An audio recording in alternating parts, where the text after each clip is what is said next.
ನೀಲನಭಕ್ಕೆ ನೂಲಯೇಣಿ ಅಧ್ಯಾಯ 73 ತನ್ನ ಕುಡಿಯನ್ನು ಕಂಡು ಭಾವುಕನಾದವ ಎಷ್ಟೋ ಹೊತ್ತು ಮಡಿದಿಯ ಹಣೆಗೆ ಹಣೆ ತಾಕಿಸಿಯೇ ಕಣ್ಮುಚ್ಚಿದ್ದ. ಆ ಮುದ್ದು ಜೋಡಿಗಳನ್ನು ಕಂಡು ಆ ಡಾಕ್ಟರ್ ಮನಸ್ಸು ತುಂಬಿ ಬಂದಿತ್ತು. ಅವಳ ಕಣ್ಣೀರು ತೊಡೆದು ಹಣೆಯ ಮೇಲೆ ಮತ್ತೊಂದು ಮುತ್ತಿಟ್ಟ. ಡಾಕ್ಟರ್, ಮಗು ಹೇಗಿದೆ? ಡಾಕ್ಟರ್ ಇರುವು ಅರಿವಾಗುತ್ತಲೇ ತನ್ನವಳಿಂದ ಡೋರ ಸರಿದು ಕೇಳಿದ ಅಮರ್ತ್ಯ. ಸ್ವಲ್ಪ ಬಿಪಿ ಏರುಪೇರಾಗಿದೆ. ಅದನ್ನ ಬಿಟ್ರೆ ತಾಯಿ ಹಾಗೂ ಮಗು ಇಬ್ಬರೂ ಆರೋಗ್ಯವಾಗಿದ್ದಾರೆ.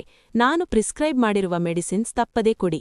ಈ ಸಮಯದಲ್ಲಿ ಅವರು ತಿನ್ನುವ ಆಹಾರದ ಬಗ್ಗೆ ಹೆಚ್ಚು ಗಮನವಹಿಸಬೇಕಾಗುತ್ತದೆ. ಹಣ್ಣು, ಸೊಪ್ಪು, ತರಕಾರಿ, ಹಾಲು ಇದೆಲ್ಲ ನಿಮಗೆ ಗೊತ್ತಿರುವುದೇ ಅಲ್ವಾ? ಹಾಗೆ ಲೈಟ್ ಆಗಿ ಯೋಗ, ವ್ಯಾಯಾಮ ಮಾಡಿದರೆ ಒಳ್ಳೆಯದು. ಆದಷ್ಟು ಜಂಕ್ ಫುಡ್ಸ್ ಅವಾಯ್ಡ್ ಮಾಡಿ. ಹಾಗೆ ತಿಂಗಳಿಗೊಮ್ಮೆ ಚೆಕಪ್ಗೆ ಕರೆತನ್ನಿ ಎಂದರು. ಅಮರ್ತ್ಯ ಬಹಳ ಆಸ್ಥೆಯಿಂದ ಕೇಳಿಸಿಕೊಂಡರೆ ಶಿಶಿರ ತನ್ನದೇ ಲೋಕದಲ್ಲಿದ್ದಳು. ಅವಳಿಗಾಗಿದ್ದ ಕೃಷಿಗೆ ಬೇರೆ ಯಾವುದರತ್ತಲೂ ಗಮನವೇ ಇದ್ದಂತಿಲ್ಲ. ಅವಳ ಕಣ್ಣುಗಳು ಆ ಸ್ಕ್ರೀನ್ ಮೇಲೆಯೇ ಇತ್ತು. Okay doctor, thank you so much ಎಂದವ ಮಡದಿಯನ್ನು ಜಾಗ್ರತೆಯಿಂದ ಕೈ ಹಿಡಿದು ಹೊರಕರೆತಂದ. ಅಮರ್ತ್ಯ, ನಮ್ಮ ಮಗು ಬಾಡಿ ಪಾರ್ಟ್ಸ್ ಡೆವಲಪ್ ಆಗುವುದಕ್ಕೆ ಎಷ್ಟು ತಿಂಗಳು ಬೇಕು? ಈಗ್ಲೇ ಇಷ್ಟು ಖುಷಿಯಾಗುತ್ತೆ, ಇನ್ನೂ ಆಗ? ವಾವ್ ಎಂದವಳ ಸಂಭ್ರಮಕ್ಕೆ ಪಾರವೇ ಇರಲಿಲ್ಲ. ಅವಳ ಕಣ್ಗಳಲ್ಲಿದ್ದ ತಾಯ್ತನದ ಸಂತಸದ ಪ್ರಖರತೆಗೆ ಅವನ ಮನ ಹೂವಾಗಿತ್ತು. ಅದಕ್ಕೆ ಇನ್ನೂ ಸಮಯ ಬೇಕು ಶಿಶಿರ, ನೀನು ಕಾರ್ ಹತ್ರ ವೇಟ್ ಮಾಡುತ್ತಿರು, ನಾನು ಮೆಡಿಸಿನ್ ತಗೊಂಡು ಬರ್ತೀನಿ ಎಂದನು. ಅವನ ಮಾತಿಗೆ ತಲೆಯಾಡಿಸಿ ಹೊರನಡೆದಳು ಶಿಶಿರ. ಆಸ್ಪತ್ರೆಗೆ ಬಂದು ಹೋಗುತ್ತಿದ್ದ ಗರ್ಭಿಣಿ ಹೆಂಗಸರನ್ನು ಕಾಣುತ್ತಾ ನಿಂತವಳಿಗೆ ಮನದಲ್ಲೇನೋ ವಿಶೇಷ ಪುರಕ. ನಿಮಿಷಕ್ಕೊಮ್ಮೆ ಒಡಲು ಸವರಿಕೊಳ್ಳುತ್ತಾ ಸಂಭ್ರಮಿಸುತ್ತಿದ್ದಳು. ಅಷ್ಟರಲ್ಲಿ ಅಮರ್ತ್ಯ ವಾಪಸಾಗಿದ್ದ. ಇಬ್ಬರು ಕಾರು ಹತ್ತಿ ಮನೆಯತ್ತ ಹೊರಟರು. ದಾರಿಯುದ್ದಕ್ಕೂ ಮಗುವಿನ ಬಗ್ಗೆ ಬಿಡುವಿಲ್ಲದೆ ಮಾತನಾಡುತ್ತಿದ್ದಳು ಶಿಶಿರ. ಕಿರುನಗುತ್ತಾ ಗಾಡಿ ಓಡಿಸುತ್ತಿದ್ದವ ಮೌನವಾಗಿ ಅವಳ ಮಾತುಗಳಿಗೆ ಕಿವಿಯಾಗಿದ್ದನು. ಮನೆ ತಲುಪುವಷ್ಟರಲ್ಲಿ ನಿದ್ದೆಗೆ ಜಾರಿಬಿಟ್ಟಿದ್ದಳು ಹುಡುಗಿ. ಅವಳಿಗೆ ಎಚ್ಚರವಾಗದಂತೆ ಜಾಗ್ರತೆಯಿಂದ ಅವಳನ್ನು ಹೊತ್ತೊಯ್ದು ಹಾಸಿಗೆಯ ಮೇಲೆ ಮಲಗಿಸಿದ. ಅವಳ ತಲೆ ನೇವರಿಸುತ್ತಾ ಅವಳ ಪಕ್ಕ ಕೂತು ಅವಳನ್ನೇ ಕೆಲಹೊತ್ತು ರೆಪ್ಪೆ ಮುಚ್ಚದೆ ನೋಡತೊಡಗಿದ. ಎಂದಿಗಿಂತ ವಿಶೇಷ ಕಾಂತಿಯಿದ್ದಂತಿತ್ತು ಅವಳ ಮುದ್ದು ಮುಖದಲ್ಲಿ. ಅವಳ ಒಡಲು ಸವರಿ ಮೃದುವಾಗಿ ತುಟಿಯೊತ್ತಿದವನ ಕಣ್ಣುಗಳು ಭಾವುಕತೆಯಿಂದ ತುಂಬಿಬಂದವು. ಅಷ್ಟರಲ್ಲಿ ಕರೆಘಂಟೆಯ ಸದ್ದಾಗಿತ್ತು. ಹೋಗಿ ಬಾಗಿಲು ತೆರೆದಾಗ ಅಲ್ಲಿ ಕಂಡಿದ್ದು ಅವಳ ತವರಿನವರು. ಅವರನ್ನು ಖುಷಿಯಿಂದ ಬರಮಾಡಿಕೊಂಡನು ಅಮರ್ತ್ಯ. ಅವನಿಗೆ ಲಘು ಅಪ್ಪುಗೆಯನ್ನಿತ್ತು. ಕಂಗ್ರ್ಯಾಚುಲೇಷನ್ಸ್ ಅಮರ್ತ್ಯ ಎಂದನು ಅವಿ. ಗಂಗಾಧರ್ ಸಹ ಅಳಿಯನಿಗೆ ಶುಭಾಶಯ ಕೋರಿದರು. ಗಿರಿಜಾರಿಗೆ ಮಗಳನ್ನು ನೋಡುವ ಧಾವಂತ. ಅಮರ್ತ್ಯ, ಶಿಶುರ ಎಲ್ಲಪ್ಪ ಕೇಳಿದರು ಅಳಿಯನ ಬಳಿ. ಅವಳು ಮಲಗಿದ್ದಾಳೆಯಪ್ಪೆ, ಈಗಷ್ಟೇ ಆಸ್ಪತ್ರೆಯಿಂದ ಬಂದ್ವಿ. ಅವಳು ಸ್ವಲ್ಪ ಹೊತ್ತು ಮಲಗ್ಲಿ, ಆಮೇಲೆ ಮಾತಾಡ್ಸಿ ಎಂದವನಿಗೆ ಹೆಂಡತಿಯ ಬಗ್ಗೆ ತೀರದ ಕಾಳಜಿ. ಆಯ್ತು ಬಿಡಪ್ಪ, ನಿನ್ ಹೆಂತಿಗಿ ತೊಂದ್ರೆ ಕೊಡುವುದಿಲ್ಲ, ನೋಡ್ಕೊಂಡ್ಬರ್ತೀನಿ ಅಷ್ಟೇ ಎಂದು ನಕ್ಕು ಅವಳನ್ನು ನೋಡಲು ರೂಮಿಗೆ ಹೋದರು ಗಿರಿಜಾ. ನೀವು ಜರ್ನಿ ಮಾಡಿ ಸುಸ್ತಾಗಿರ್ತೀರಾ, ಹೋಗಿ ರೂಮಲ್ಲಿ ರೆಸ್ಟ್ ಮಾಡಿ ಎಂದನು ಅನೂಹ್ಯ ಹಾಗೂ ಅವಿಯತ್ತ ತಿರುಯಿ. ಅನೂಹ್ಯ ತುಂಬು ಗರ್ಭಿಣಿ. ಪ್ರಯಾಣದಿಂದ ಅವಳಿಗೆ ನಿಜಕ್ಕೂ ಆಯಾಸವಾಗಿತ್ತು. ಗಂಡನ ಕೈ ಹಿಡಿದು ರೂಮಿಗೆ ನಡೆದಳು. ಅಳಿಯನನ್ನು ಬಹು ಆಸ್ತಿಯಿಂದ ಅಪ್ಪಿಕೊಂಡವರು ಕಣ್ಣಂಚು ಖುಷಿಯಿಂದ ಒದ್ದೆಯಾಗಿತ್ತು. ಅಂತೂ ಅಪ್ಪ ಆಗ್ತಿದ್ದೀಯಾ, ನನ್ನ ಮಗಳೇ ಒಂದು ಮಗು, ಅವಳನ್ನು ಇಷ್ಟು ದಿನ ಸಂಭಾಳಿಸಿದ್ದೀಯಾ ಅಂದ್ರೆ ನೀನು ಸಾಮಾನ್ಯ ಅಲ್ಲಪ್ಪ. ಈಗ ಇನ್ನೊಂದು ಮಗು, ನಿನ್ನ ಹೆಗಳಿಗೆ ದೊಡ್ಡ ಜವಾಬ್ದಾರಿ ಬೀಳುತ್ತಿದ. ಏನು ಸಮಸ್ಯೆ ಆಗದೇ ಇದ್ರೆ ಸಾಕು ಎಂದರು. ಚಿಂತೆ ಮಾಡ್ಬೇಡಿ ಮಾವ, ದೊಡ್ಡ ಮಗುವನ್ನೇ ಸಂಭಾಳಿಸಿರುವ ನನಗೆ ಸಣ್ಣ ಮಗುವನ್ನು ಸಂಭಾಳಿಸುವುದು ಕಷ್ಟವೇ. ಆದ್ರೆ ಮಗು ಆಗುವ ತನಕ ಶಿಶಿರಳದ್ದೇ ಯೋಚನೆ ನನಗೆ. ತನ್ನ ಬಗ್ಗೆ ಕೇರ್ ತೆಗೆದುಕೊಳ್ಳುವುದನ್ನು ಅವಳಿನ್ನೂ ಕಲ್ತಿಲ್ಲ ಎಂದು ಮಾವನ ಕೈ ಹಿಡಿದು ಹೇಳಿದ ಅಮರ್ತ್ಯ. ನೀನು ಇದ್ದೀಯಾ ಅಂದ್ಮೇಲೆ ನಮಗೆ ಯಾವ ಚಿಂತೆಯೂ ಇಲ್ಲ ಅಮರ್ತ್ಯ, ನಮಗೆಲ್ಲ ನೀನೇ ಧೈರ್ಯ. ಅವರ ಮಾತಿನಲ್ಲಿ ಅಳಿಯನ ಮೇಲಿನ ನಂಬಿಕೆ ತುಳುಕುತ್ತಿತ್ತು. ಅದೇ ಕಾರಣದಿಂದಲವೇ ಮಗಳನ್ನು ಅವನ ಕೈಯೊಪ್ಪಿಸಿ ನಿಶ್ಚಿಂತೆಯಿಂದ ಇದ್ದದ್ದು. ಅವಳನ್ನು ಪ್ರಾಣಕ್ಕಿಂತ ಹೆಚ್ಚಾಗಿ ಪ್ರೀತಿಸುವವ ಅವಳ ಕೂದಲು ಕೊಂಕದಂತೆ ಜೋಪಾನ ಮಾಡುತ್ತಾನೆ ಎಂಬ ಬಲವಾದ ನಂಬಿಕೆ. ಸರಿ ಮಾವ, ನೀವು ಸ್ವಲ್ಪ ಹೊತ್ತು ರೆಸ್ಟ್ ಮಾಡಿ ಎಂದು ಅವರ ಲಗೇಜ್ ಹಿಡಿದು ಮತ್ತೊಂದು ರೂಮಿಗೆ ಕರೆದಂದು ಬಿಟ್ಟ. ಇತ್ತ ಮುದ್ದಾಗಿ ಮಲಗಿದ್ದ ಮಗಳನ್ನು ಎಷ್ಟು ಕಣ್ತುಂಬಿಕೊಂಡರೂ ಸಾಲದು ಗಿರಿಜಾರಿಗೆ. ಅಮರ್ತ್ಯನ ಮಾಟನ್ನೊಮ್ಮೆ ನೆನಪು ಮಾಡಿಕೊಂಡು ಅವಳನ್ನು ಎಬ್ಬಿಸದೆ ಮಗಳಿಗೆ ದೃಷ್ಟಿ ನಿವಾಳಿಸಿ ಹೊರಬಂದರು. ಅವಳು ಏಳುವವರೆಗೂ ತನ್ನ ಆಫೀಸಿನ ಕೆಲಸದಲ್ಲಿ ತೊಡಗಿಕೊಂಡಿದ್ದ ಅಮರ್ತ್ಯ.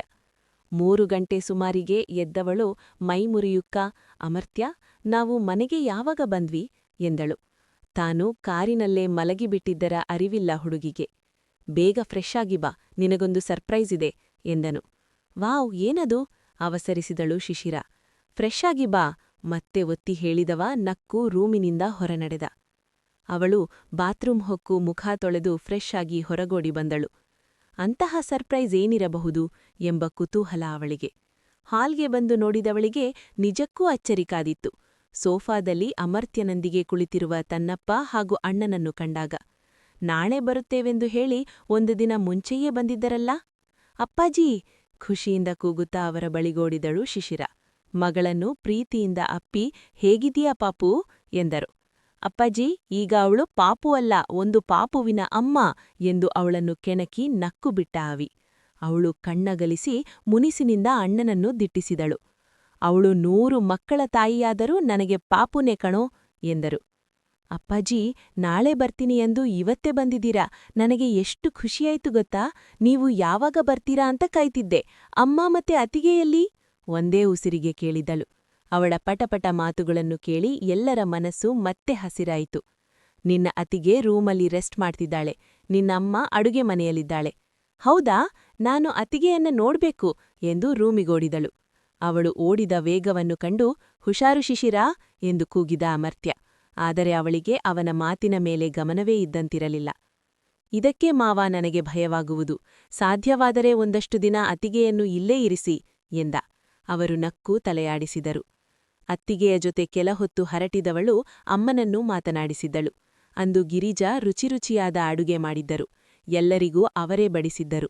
ನಗು, ಹರಟೆ, ಕಾಳಜಿ, ಪ್ರೀತಿಯ ಮಾತುಗಳಿಂದ ಮನೆ ಬೃಂದಾವನದೆಂತಿತ್ತು. ಇಂತಹ ಕೂಡು ಕುಟುಂಬದ ಪ್ರೀತಿಯನ್ನು ಎಂದೂ ಕಂಡಿರದ ಅಮರ್ತ್ಯ ಅಂದು ಬಹಳವೇ ಖುಷಿಯಾಗಿದ್ದ. 2 ದಿನ ಅದೇ ಸಂಭ್ರಮ ತುಂಬಿಕೊಂಡಿತ್ತು ಆ ಮನೆಯಲ್ಲಿ. ಶಿಶಿರಾ ಅಂತೂ ಒಂದು ಕಡೆ ನಿಲ್ಲುತ್ತಿರಲಿಲ್ಲ. ಮನೆಯವರೆಲ್ಲ ಅನೂಹ್ಯಳೊಂದಿಗೆ ಶಿಶಿರಾಳನ್ನು ಜೋಪಾನ ಮಾಡುತ್ತಿದ್ದರು. ಅಂದು ರಾತ್ರಿ ಸೊಂಟದ ಕೆಳಗೆ ಸಣ್ಣ ಚುಳುಕು ಕಾಣಿಸಿಕೊಂಡಿತ್ತು ಅನುಗೆ. ಕ್ರಮೇಣ ಆ ನೋವು ಹೆಚ್ಚಾಗಿ ಗಂಡನನ್ನು ಎಬ್ಬಿಸಿದಳು. ಏನಾಯ್ತು ಅನು? ರೂಮಿನ ಲೈಟ್ ಹೊತ್ತಿಸಿ ಆತಂಕದಿಂದ ಕೇಳಿದ ಅವಿ. ಹೊಟ್ಟೆ ನೋಯುತ್ತಿದೆ ಅವಿ, ಹೆರಿಗೆ ನೋವು ಕಾಣಿಸಿಕೊಂಡಿದೆ ಅನ್ಸುತ್ತೆ ಎಂದು ಮುಖ ಕಿವುಚಿದಳು. ನಾಳೆ ಆಸ್ಪತ್ರೆಯಲ್ಲಿ ಅಡ್ಮಿಟ್ ಮಾಡೋಣ ಎಂದುಕೊಂಡಿದ್ದವ 2 ದಿನ ಮುಂಚಿತವಾಗಿಯೇ ನೋವು ಕಾಣಿಸಿಕೊಂಡಿರುವುದನ್ನು ಕಂಡು ತುಸು ಆತಂಕಗೊಂಡ. ಅವಿ, ಆಗ್ತಿಲ್ಲ ನನ್ನಿಂದ ಎಂದು ಹೊಟ್ಟೆ ಹಿಡಿದು ಕೂಗತೊಡಗಿದಳು. ಹೆಂಡತಿಯ ನೋವನ್ನು ಸಹಿಸಲಾಗಲಿಲ್ಲ ಅವಿಗೆ. ಏನೂ ಆಗಲ್ಲ ಅನು, ಸ್ವಲ್ಪ ಹೊತ್ತು ಸಹಿಸಿಕೊಳ್ಳಿ, ನಾನೀಗ ಬಂದೆ. ಹೆಂಡತಿಗೆ ಧೈರ್ಯ ತುಂಬಿ ಅಮರ್ತ್ಯನತ್ತ ಓಡಿದ. ಮಧ್ಯರಾತ್ರಿಯಲ್ಲಿ ಬಾಗಿಲು ಬಡಿದ ಸದ್ದಾಗಿ ಎದ್ದು ಕುಳಿತರು ಶಿಶಿರಾ, ಅಮರ್ತ್ಯ. ಯಾರು ಇಷ್ಟೊತ್ತಲ್ಲಿ ಬಾಗಿಲು ಬಡಿಯುತ್ತಿರುವುದು? ನಿದ್ದೆಗಣ್ಣಿನಲ್ಲಿ ಕೇಳಿದಳು ಶಿಶಿರಾ. ನೋಡ್ತೀನೀರು ಎಂದವ ಎದ್ದು ಬಂದು ಬಾಗಿಲು ತೆರೆದ. ಹೊರಗೆ ಗಾಬರಿಭರಿತ ಮುಖ ಹೊತ್ತು ನಿಂತಿರುವುದು ಅವಿ. ಅಮರ್ತ್ಯ, ಅನುಗೆ ಹೆರಿಗೆ ನೋವು ಕಾಣಿಸಿಕೊಂಡಿದೆ, ಈಗಲೇ ಆಸ್ಪತ್ರೆಗೆ ಹೊರಡಬೇಕು ಎಂದವನ ದನಿ ಇನ್ನಿಲ್ಲದಂತೆ ನಡುಗುತ್ತಿತ್ತು. ಗಂಭೀರ ಪರಿಸ್ಥಿತಿಯನ್ನು ಬೇಗನೆ ಗ್ರಹಿಸಿದವ ತಡಮಾಡದೆ ಕಾರಿನ ಕೀ ತೆಗೆದುಕೊಂಡು ಹೊರಬಂದ. ಶಿಶಿರಾ ಸಹ ಆತಂಕದಿಂದ ಅವರಿಬ್ಬರನ್ನು ಹಿಂಬಾಲಿಸಿದಳು. ಸೊಸೆಯ ಕೂಗಾಟ ಕೇಳಿ ಗಿರಿಜಾ ಹಾಗೂ ಗಂಗಾಧರರಿಗೂ ಎಚ್ಚರವಾಯಿತು.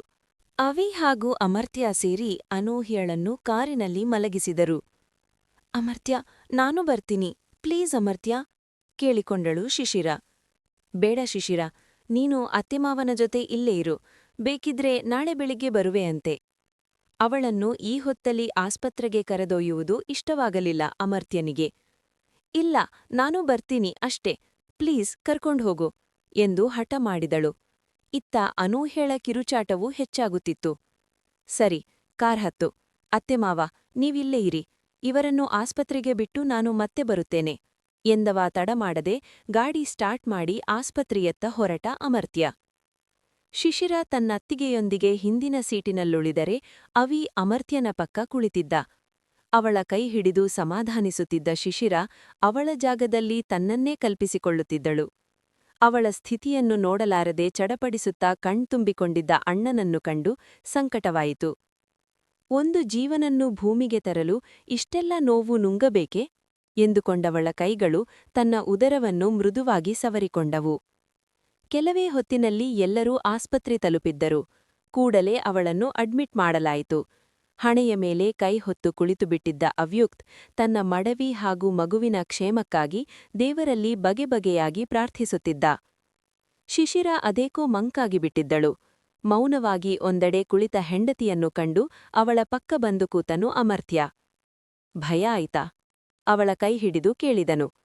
ಹೌದೆಂಬಂತೆ ತಲೆದೂಗಿದ್ದಳು ಶಿಶಿರಾ. ಶಿಶಿರಾ, ಮಗು ಹೆರುವಾಗ ಜೀವ ಹೋಗುವಷ್ಟು ನೋವಾಗುತ್ತೆ ನಿಜ, ಆದ್ರೆ ಕಂದನ ಬೆಚ್ಚನೆಯ ಸ್ಪರ್ಶ ಸಿಕ್ಕ ಕೂಡಲೇ ಆ ನೋವು ಕ್ಷಣದಲ್ಲಿ ಮಾಯವಾಗಿಬಿಡುತ್ತದೆ. ನೋವಿನ ಬದಲು ತಾಯ್ತನದ ಸಿಹಿಯಷ್ಟೇ ತುಂಬಿಕೊಳ್ಳುತ್ತದೆ. ಹೆದರಬೇಡ ಎಂದವ ಅವಳ ಕೈಗೆ ತುಟಿ ಸೋಕಿಸಿದ್ದ. ಅವನ ಹೆಗಲಿಗೊರಗಿದವಳು, ಆದ್ರೆ ನನ್ನ ಚಿಂತೆ ನನ್ನ ನೋವಿನದ್ದಲ್ಲ ಅಮರ್ತ್ಯ, ಆ ದಿನ ನಾನು ಹೀಗೆ ನೋವಿನಿಂದ ಒದ್ದಾಡುವಾಗ ನೀ ಹೇಗೆ ಸಹಿಸಿಕೊಳ್ಳುವೆಯೋ ಅಂತ ಎಂದಳು. ಅವನ ಕಣ್ಣಾಲಿಗಳು ಒದ್ದೆಯಾಯಿತು. ಕಾರು ಓಡಿಸುವಾಗ ಅನೂಹ್ಯಳ ಜಾಗದಲ್ಲಿ ಶಿಶಿರಾಳನ್ನು ನೆನೆದು ತಾನೂ ಅಷ್ಟೇ ಚಡಪಡಿಸಿದ್ದನು ಅಮರ್ತ್ಯ. ಹೆರಿಗೆ ಸಮಯದಲ್ಲಿ ನನ್ನವಳು ಇಷ್ಟೇ ನೋವು ಅನುಭವಿಸಬೇಕೆ? ನನ್ನ ಪುಟ್ಟ ಮಡದಿ ಇಂತಹ ಭಯಂಕರ ನೋವನ್ನು ಹೇಗೆ ತಡೆದುಕೊಳ್ಳುವಳೋ ಎಂಬ ಚಿಂತೆ ಅದಾಗಲೇ ಶುರುವಾಗಿಬಿಟ್ಟಿತ್ತು ಹುಡುಗನಿಗೆ. ಅವನ ಮುಖಭಾವವನ್ನು ಓದಿವವಳ ಮನಸ್ಸಿನಲ್ಲೂ ಅದೇ ಯೋಚನೆ ಓಡತೊಡಗಿತ್ತು. ಇಲ್ಲ, ಆ ದಿನ ನನಗೆಷ್ಟೇ ನೋವಾದರೂ ತುಟಿಕಚ್ಚಿ ಸಹಿಸಿಬಿಡುವೆ. ಕೂಗುವುದೂ ಇಲ್ಲ, ಕಿರುಚುವುದೂ ಇಲ್ಲ. ಇಲ್ಲದಿದ್ರೆ ನಿಜಕ್ಕೂ ಅಂದು ನನಗಿಂತ ಹೆಚ್ಚಿನ ನೋವು ಅಮರ್ತ್ಯ ಅನುಭವಿಸುತ್ತಾನೆ ಎಂದುಕೊಂಡಳು. ಅಮರ್ತ್ಯ, ಹೆರಿಗೆ ಸಮಯದಲ್ಲಿ ನಾನು ಸತ್ತು ಹೋದರೆ ಏನ್ಮಾಡ್ತೀಯಾ? ಇನ್ನೊಂದು ಮದುವೆ ಆಗ್ತೀಯಾ? ಮೆಲ್ಲಗೆ ದನಿ ತಗ್ಗಿಸಿ ಕೇಳಿದಳು. ಹೋ ಹೌದು, ತಡವರಿಸದೆ ತಣ್ಣಗೆ ಹೇಳಿಬಿಟ್ಟ ಅಮರ್ತ್ಯ. ತಟ್ಟನೆ ತಲೆಯೆಟ್ಟೆ ಅವನನ್ನೇ ನೋಡಿದವಳ ಮುಖ ಕೋಪದಿಂದ ಟೊಮ್ಯಾಟೊ ಹಣ್ಣಿನಂತೆ ಕೆಂಪಾಗಿಬಿಟ್ಟಿತ್ತು. ಅಯ್ಯೋ ಪಾಪಿಷ್ಟ, ಕೆಟ್ಟ ಗಂಡ ನೀನು. ನಾನೆಲ್ಲೋ ನೀನು ದೇವದಾಸ ಆಗಿ ಬಿಸ್ನೆಸ್ ಕ್ಲೋಸ್ ಮಾಡಿ ನಿನ್ನ ಸ್ವಂತ ಬಾರ್ ಓಪನ್ ಮಾಡ್ತೀಯೇನೋ ಅನ್ಕೊಂಡೆ ಎಂದು ತುಟಿದುಬ್ಬಿಸಿದಳು.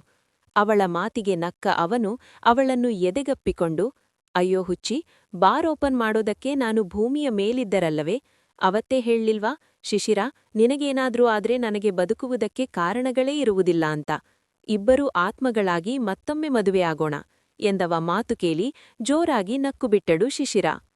ಅಷ್ಟಲ್ಲಿ ಡಾಕ್ಟರ್ ಹೊರಬಂದು, ಕಂಗ್ರ್ಯಾಚುಲೇಷನ್ಸ್, ನಿಮಗೆ ಗಂಡು ಮಗುವಾಗಿದೆ ಎಂದು ಸಂತಸದ ಸುದ್ದಿ ಕೊಟ್ಟಿದ್ದರು ಅವಿಗೆ. ಅಮರ್ತ್ಯ ಹಾಗೂ ಶಿಶಿರ ನೋಟ ಬದಲಿಸಿಕೊಂಡು ತುಟಿ ಅರಳಿಸಿದರೆ ಅವ್ಯುಕ್ತ್ ಖುಷಿಯಿಂದ ಕಣ್ತೊಡೆದುಕೊಂಡ. ಮುಂದುವರೆಯುವುದು